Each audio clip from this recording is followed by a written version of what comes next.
Chapter 8.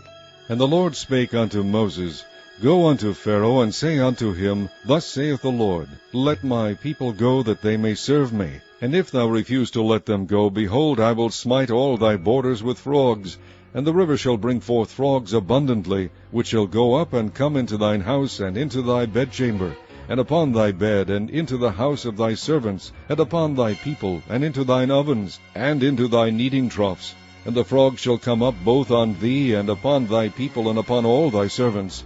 And the Lord spake unto Moses, Say unto Aaron, Stretch forth thine hand with thy rod over the streams, over the rivers, and over the ponds, and cause frogs to come upon the land of Egypt. And Aaron stretched out his hand over the waters of Egypt, and the frogs came up, and covered the land of Egypt. And the magicians did so with their enchantments, and brought up frogs upon the land of Egypt. Then Pharaoh called for Moses and Aaron, and said, Entreat the Lord that he may take away the frogs from me, and from my people, and I will let the people go, that they may do sacrifice unto the Lord. And Moses said unto Pharaoh, Glory over me!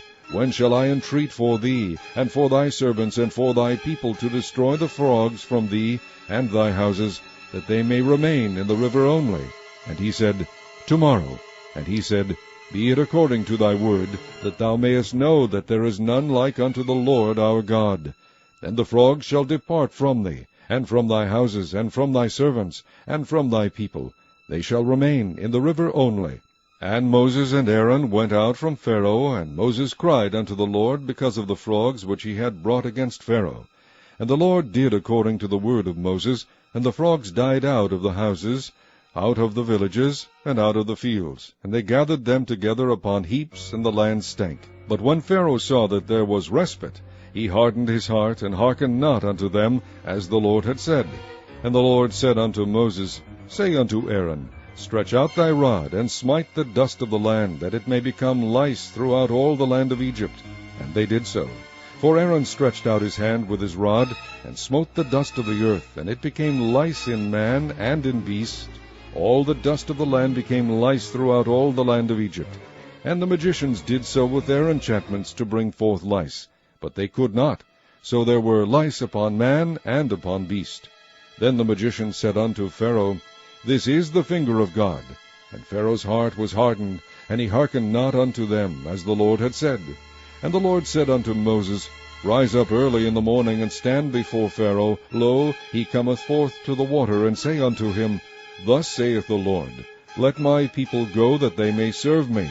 Else if thou wilt not let my people go, behold, I will send swarms of flies upon thee, and upon thy servants, and upon thy people, and into thy houses, and the houses of the Egyptians shall be full of swarms of flies, and also the ground whereon they are. And I will sever in that day the land of Goshen, in which my people dwell, that no swarms of flies shall be there, to the end thou mayest know that I am the Lord in the midst of the earth. And I will put a division between my people and thy people. Tomorrow shall this sign be.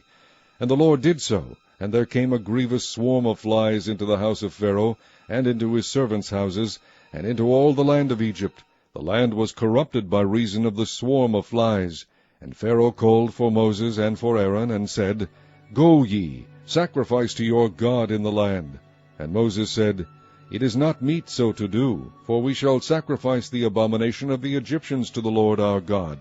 Lo, shall we sacrifice the abomination of the Egyptians before their eyes, and will they not stone us?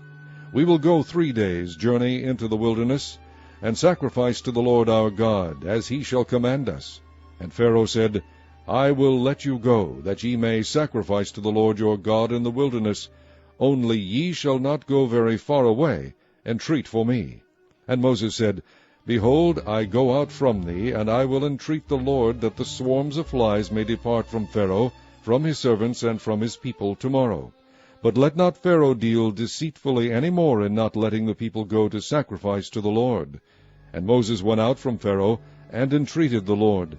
And the Lord did according to the word of Moses, and he removed the swarms of flies from Pharaoh, from his servants, and from his people.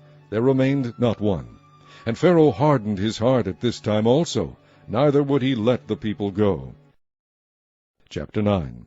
Then the Lord said unto Moses, Go in unto Pharaoh, and tell him, Thus saith the Lord God of the Hebrews, Let my people go, that they may serve me. For if thou refuse to let them go, and wilt hold them still, behold, the hand of the Lord is upon thy cattle which is in the field, upon the horses, upon the asses, upon the camels, upon the oxen, and upon the sheep. There shall be a very grievous murrain. And the Lord shall sever between the cattle of Israel and the cattle of Egypt, and there shall nothing die of all that is the children's of Israel. And the Lord appointed a set time, saying, Tomorrow the Lord shall do this thing in the land. And the Lord did that thing on the morrow, and all the cattle of Egypt died, but of the cattle of the children of Israel died not one. And Pharaoh sent, and behold, there was not one of the cattle of the Israelites dead. And the heart of Pharaoh was hardened, and he did not let the people go. And the Lord said unto Moses and unto Aaron, Take to you handfuls of ashes of the furnace, and let Moses sprinkle it toward the heaven in the sight of Pharaoh, and it shall become small dust in all the land of Egypt, and shall be a boil breaking forth with blains upon man and upon beast throughout all the land of Egypt. And they took ashes of the furnace, and stood before Pharaoh, and Moses sprinkled it up toward heaven, and it became a boil breaking forth with blains upon man and upon beast. And the magicians could not stand before Moses because of the boils, for the boil was upon the magicians, and upon all the Egyptians. And the Lord hardened the heart of Pharaoh, and he hearkened not unto them, as the Lord had spoken unto Moses. And the Lord said unto Moses, Rise up early in the morning, and stand before Pharaoh, and say unto him, Thus saith the Lord God of the Hebrews, Let my people go, that they may serve me. For I will at this time send all my plagues upon thine heart, and upon thy servants, and upon thy people, that thou mayest know that there is none like me in all the earth. For now I will stretch out my hand, that I may smite thee and thy people with pestilence, and thou shalt be cut off from the earth. And in very deed for this cause have I raised thee up, for to shew in thee my power, and that my name may be declared throughout all the earth. As yet exaltest thou thyself against my people, that thou wilt not let them go. Behold, tomorrow about this time I will cause it to rain a very grievous hail, such as hath not been in Egypt since the foundation thereof even until now. Send therefore now, and gather thy cattle, and all that thou hast in the field, for upon every man and beast which shall be found in the field, and shall not be brought home, the hail shall come down upon them, and they shall die. He that feared the word of the Lord among the servants of Pharaoh made his servants and his cattle flee into the houses. And he that regarded not the word of the Lord left his servants and his cattle in the field. And the Lord said unto Moses, Stretch forth thine hand toward heaven, that there may be hail in all the land of Egypt, upon man, and upon beast, and upon every herb of the field, throughout the land of Egypt. And Moses stretched forth his rod toward heaven, and the Lord sent thunder and hail, and the fire ran along upon the ground, and the Lord rained hail upon the land of Egypt. So there was hail, and fire mingled with the hail, very grievous, such as there was none like it in all the land of Egypt since it became a nation. And the hail smote throughout all the land of Egypt all that was in the field, both man and beast. And the hail smote every herb of the field, and brake every tree of the field. Only in the land of Goshen, where the children of Israel were, was there no hail. And Pharaoh sent and called for Moses and Aaron, and said unto them, I have sinned this time. The Lord is righteous, and I and my people are wicked. Entreat the Lord, for it is enough, that there be no more mighty thunderings and hail, and I will let you go, and ye shall stay no longer. And Moses said unto him, As soon as I am gone out of the city, I will spread abroad my hands unto the Lord, and the thunder shall cease, neither shall there be any more hail, that thou mayest know how that the earth is the Lord's. But as for thee and thy servants, I know that ye will not yet fear the Lord God. And the flax and the barley were smitten, for the barley was in the ear, and the flax was bold. But the wheat and the rye were not smitten, for they were not grown up. And Moses went out of the city from Pharaoh, and spread abroad his hands unto the Lord. And the thunders and hail ceased, and the rain was not poured upon the earth. And when Pharaoh saw that the rain and the hail and the thunders were ceased, he sinned yet more, and hardened his heart, he and his servants. And the heart of Pharaoh was hardened, neither would he let the children of Israel go, as the Lord had spoken by Moses. Chapter 10. And the Lord said unto Moses, Go in unto Pharaoh, for I have hardened his heart, and the heart of his servants, that I might shew these my signs before him. and that thou mayest tell in the ears of thy son and of thy sons' sons what things I have wrought in Egypt, and my signs which I have done among them, that ye may know how that I am the Lord. And Moses and Aaron came in unto Pharaoh, and said unto him, Thus saith the Lord God of the Hebrews, How long wilt thou refuse to humble thyself before me? Let my people go, that they may serve me. Else if thou refuse to let my people go, behold, tomorrow will I bring the locusts into thy coast, and they shall cover the face of the earth, that one cannot be able to see the earth, and they shall eat the residue of that which is escaped, which remaineth unto you from the hail, and shall eat every tree which groweth for you out of the field. And they shall fill thy houses, and the houses of all thy servants, and the houses of all the Egyptians, which neither thy fathers nor thy fathers' fathers have seen, since the day that they were upon the earth unto this day. And he turned himself and went out from Pharaoh.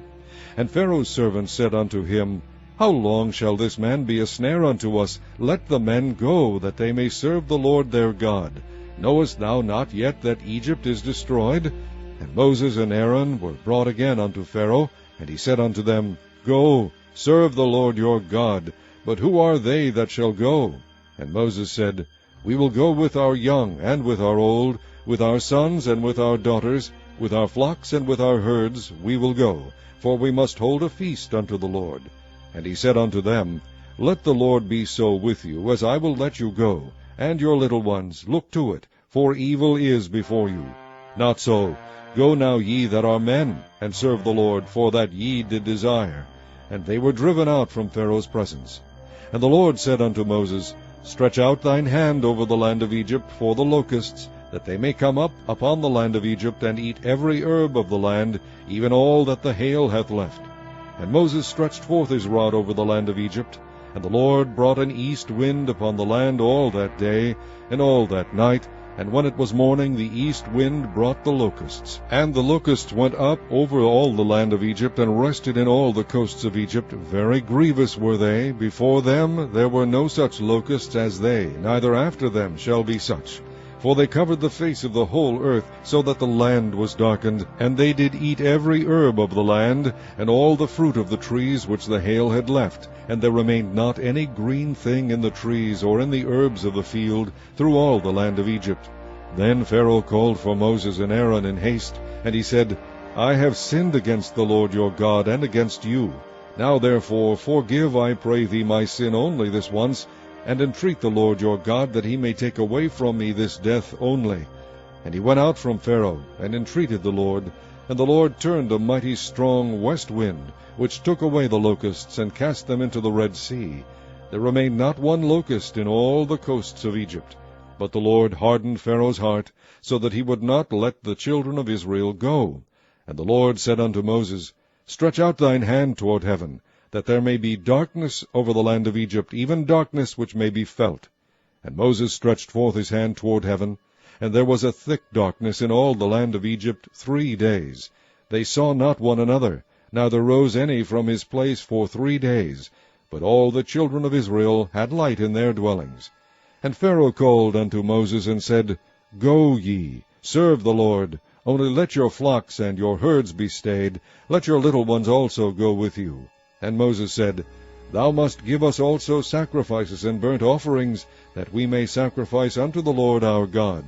Our cattle also shall go with us.